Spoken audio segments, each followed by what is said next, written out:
बिस्मिल्लाहिर्रहमानिर्रहीम। अस्सलाम वालेकुम डियर स्टूडेंट्स। जैसा कि आप सब जानते हैं कि हमने 10th क्लास का chapter number 10 simple harmonic motion and wave start किया हुआ था और हमने सिंपल हार्मोनिक मोशन से लेके relation between velocity, frequency and wavelength तक डिस्कस कर लिया था। नेक्स्ट अब हमारे पास टॉपिक है 10.5 रिपल टैंक। ये लॉन्ग के लिए बहुत ज़्यादा इम्पोर्टेंट है। सबसे पहले इसके अंदर डेफिनेशन है रिपल टैंक की, जो आपको आ सकती है। Define ripple tank. Ripple tank is a device to produce water waves and to study their characteristic. Next अब हमारे पास आ जाता है इसका ऑपरेटर्स। इसके ऑपरेटर्स में क्या क्या चीज़ें होती हैं? इसके ऑपरेटर्स में है सबसे पहले हमारे पास rectangular tray with glass bottom और वाइब्रेटर। उसके बाद हमारे पास स्टार्ट हो जाती है रिपल टैंक की वर्किंग, जो कि आप करेंगे यहाँ से लेके यहाँ तक। रिपल टैंक की वर्किंग में ये बताया गया है कि जैसे ही हम वाइब्रेटर को ऑन करते हैं तो वाटर वेव्स जनरेट हो जाती हैं। वाटर वेव जनरेट होने के साथ हमारे पास बनता है क्रस्ट और ट्रफ। अभी लाइन पढ़ते हैं। The crest and trough of the waves appear as bright and dark lines respectively. इसका मतलब ये हुआ कि क्रस्ट हमारे पास ब्राइट लाइंस की सूरत में आएंगी, जबकि ट्रफ हमारे पास डार्क लाइंस की सूरत में आएंगी। यह आपको एज अ शॉर्ट पूछा जा सकता है।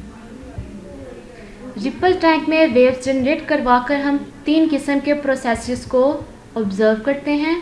फर्स्ट वन है reflection of waves, second one is refraction of water waves, second one is refraction of water waves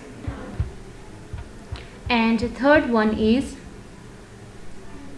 diffraction of water waves. अब हमारे पास सबसे पहले डेफिनेशन है रिफ्लेक्शन ऑफ वेव की, जो कि है यहाँ से लेके यहाँ तक।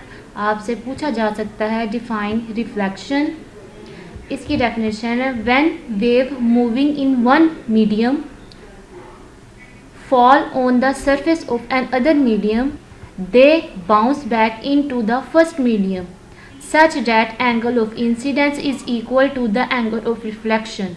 इसमें बताया गया है मेन चीज़ जो एमसीक्यू से पूछी जा सकती है कि रिफ्लेक्शन के प्रोसेस में एंगल ऑफ इंसिडेंस और एंगल ऑफ रिफ्लेक्शन एक दूसरे के इक्वल होते हैं, और रिफ्लेक्शन के प्रोसेस की एक्सप्लेनेशन यहाँ तक होगी। इस पैराग्राफ के अंदर एक और एमसीक्यूज नज़र आ रहा होगा आपको कि speed of wave in water depends on the depth of water. Second one process हमारे पास था रिफ्रैक्शन का, जिसकी डेफिनेशन है यहाँ से लेके यहाँ तक। When a wave from one medium enters into the second medium at the same angle and its direction of travel changes। और रिफ्रैक्शन ऑफ वेव का कंप्लीट टॉपिक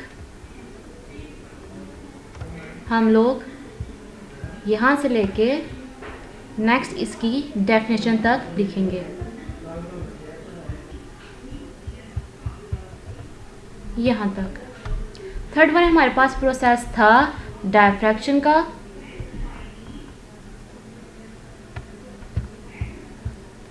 इसकी डेफिनेशन आप लोग लिखेंगे यहाँ से लेके यहाँ तक, जो कि है द बेंडिंग और spreading of waves around the sharp edges और कॉर्नर्स ऑफ ऑब्स्टेकल्स और स्लिट्स इज कॉल्ड डायफ्रैक्शन। और डायफ्रैक्शन का पूरा प्रोसेस आप यहाँ से लेके यहाँ तक लिखेंगे। अगर आपको as a long I ripple tank, तो आप लोग बिल्कुल स्टार्ट इसकी डेफिनेशन से लेके रिपल टैंक की डेफिनेशन से लेके यहाँ तक कंप्लीट लिखेंगे विद इट्स डायग्राम्स। नेक्स्ट हमारे पास एग्जाम्पल है, example number 10.3। A student performs an experiment with waves in water.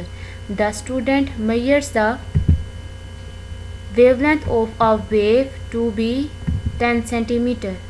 SI unit of wavelength is meter.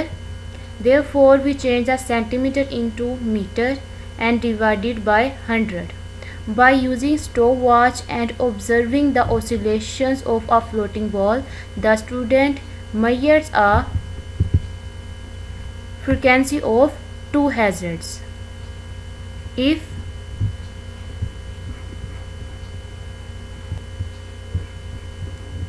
the student starts a wave in one part of a tank of water, how long it will take the wave to reach the opposite side of the tank 2 meters away?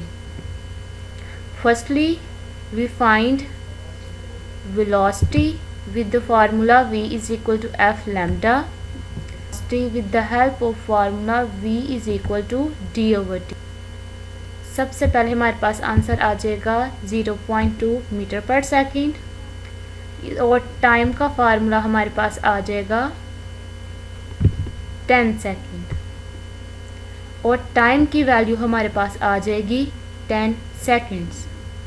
Okay students, inshallah we will meet in our next lecture. Allah Hafiz.